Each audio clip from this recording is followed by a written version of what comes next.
Good afternoon, everybody. 49 AM, and welcome to Soulful Sunday. This is the FCBC recap. You already know Pastor Mike and them did it again. God bless them.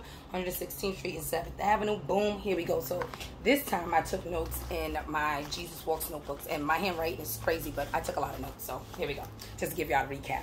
So the overall message of the sermon was about rejoicing, right? And learning how to feel, not to just feel joy, but to become it. What I mean by that is that he said that this is more towards the end of the sermon. I'm gonna break it down, the stuff that he said, but more towards the end of the sermon, he was just basically saying that instead of asking God for joy, like ask God on how you can be a joyful person, that you can wake up every day with that. You know what I mean? So boom, he started off with grateful to be alive. Like we all, like a lot of people will tell you like, oh, well, you know, live every day is like that shall last. A lot of us don't do that. A lot of us don't practice what we preach, especially when it comes to that, because a lot of us don't allow ourselves to live every day like it's our last because of negativity, because of a whole bunch of other stuff. Boom, let's get into it. Then he said the scripture that all of this came from was either it's Psalms 18 or was Psalms 118 or Psalms 18:1. You got to look that up. Or, you know, FCBCNYC.org, they all on there so you can check it out. Boom, here we go. Then he started talking about there's many ways to feel captive and unfree, right? And then he went into how many of us, you know, seek outside validation for stuff that we already know, for stuff that's already innate, that's inside of us, that God has already put inside us. Oh, he got surgical with this. Let's turn the page. He said a lot of us, you know, like when you in that cycle of seeking approval, it becomes a cycle. Oh, who's this? Oh, no, not the job. Okay. It becomes a cycle. So it's like how, all right, wait a minute. I didn't even give myself a date. It's day 76. Get into it. Almost myself. But anyway, boom. So you know what it's like? It's like, what's that song? The more you see, the more you do. Like, that's how validation is. It's like, the more you seek it, the more you want it, the more you're dependent on it. And the moment you don't get it, you allow that to affect what you got going on inside you when you already got what's going on inside you. So you don't even need the outside validation. You really don't. Oh, he breaks it down to get surgical. Okay, I can't even read my own handwriting, but we're going to keep it to it. Sources outside of yourself. He said a lot of us stay bonded in that cycle. And that's just like when anybody that's in recovery, when you're on drugs, you stay in that cycle until you finally realize that you have the power. You hold the key to your success one day at a time. Let's not, God grant me the serenity. Boom, here we go. He was like, wait, let me turn the page. Jesus, these pages are thick. See how thick this page is? Okay. He said, pause in the midst and thank God for you. You look for things outside of you to make you happy. A lot of us do that. A lot of us look for things outside of ourselves to make us happy. Happiness does not work like that. That's an inside job. And to be honest with you, I really feel like happiness is like moment to moment. I really like his message about joy. I feel like joy is eternal. That's just something that's in you. Like, yeah, you have joy no matter how bad the day is, no matter how good the day is, no matter what's going on. You always feel joy. Like, yeah, you may get a little upset because anger is an actual emotion, you know, or whatever the case may be, but you always feel joy. And I'm promoting that. Like, that takes a lot to get up, wake up in the morning, thank God, and be grateful for it all, and choose happiness, choose joy, choose to not let any outside forces dictate whatever you got going on. Pastor Mike, you did it. God, then he said this, and I like this quote. Oh my God, I love this church. I like this quote. It says, a rejoicing heart speaks a praising tongue, or rejoicing heart, a praising tongue. I don't know, that stuck out. That's in there. So y'all, it comes back on at 2 o'clock. What time is it now? It's 2:02. So y'all go check that out. Wait. Okay.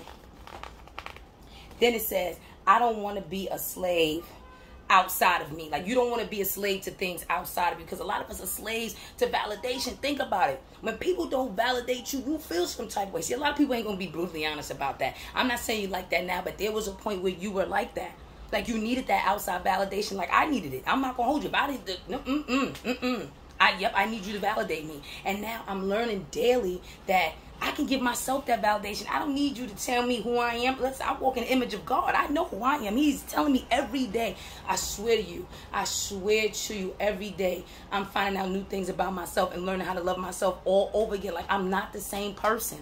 I'm really not. And I'm happy about it. I lost a couple folks. I ain't going to hold you, but it was for them. Okay, boom. Let's turn the page. Okay.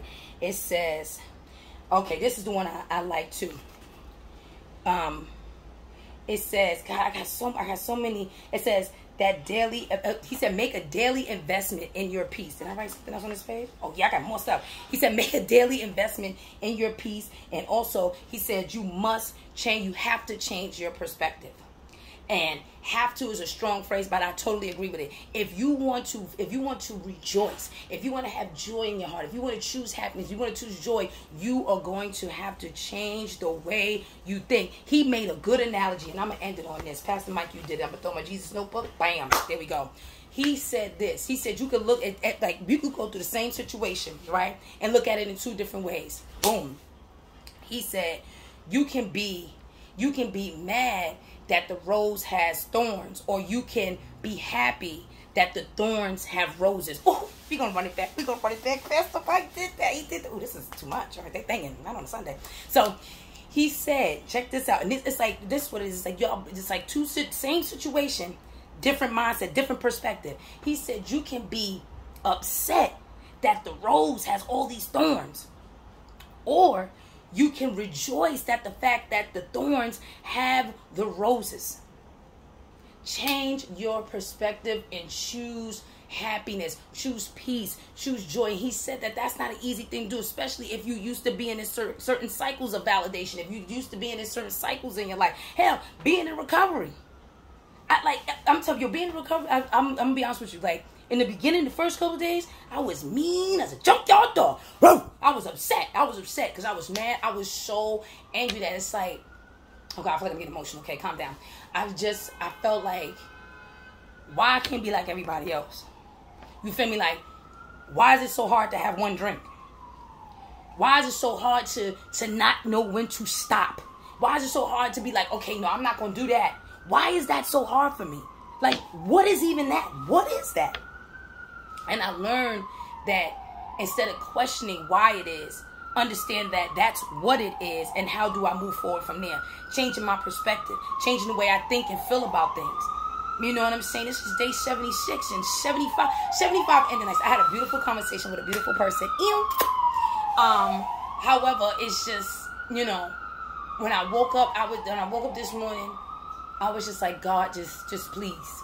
You know what I'm saying? I didn't feel like I wanted to drink or use anything like that. I just felt like this is how the rest of my life is going to be.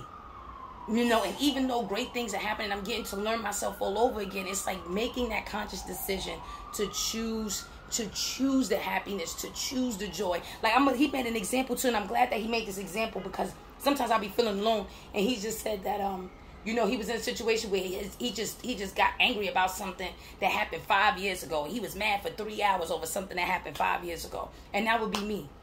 You know, instead of looking at the situation like, you know what? Some of the scars that you have of the life that you're going through is for greater good. It's for something better coming. But you got to change your perspective and choose to look at things differently, and understand that you don't need no outside validation. The validation lies inside you. God is showing you. All you got to do is look and listen. He's showing you. All you got to do is look and listen, and be a part, be present in what's going on. Pastor Mike, y'all did that again. Y'all really, and I'm glad you made that analogy about the recovery, because that first week and a half was rough. Cheese and rice. But thank you. 116th Street, 7th Avenue, FCBC. They have a Facebook, Instagram, all of that stuff. Look them up, shout them out. They're great. I love all of it. Oh, and then he touched on mental health too, because I'm a mental health counselor, and I really like that too. The first piece was about mental health and how they've been advocates and all that stuff, and really giving back to the community as far as in other areas too, but really big on mental health. And not just because this is a new thing because of the pandemic. Everybody wants to, you know what I mean. Everybody wants to get jiggy with it. They've been getting jiggy with it since 10 years ago. You understand what I'm saying? So shout out to y'all. It's been great. Yes, another Soulful Sunday 49.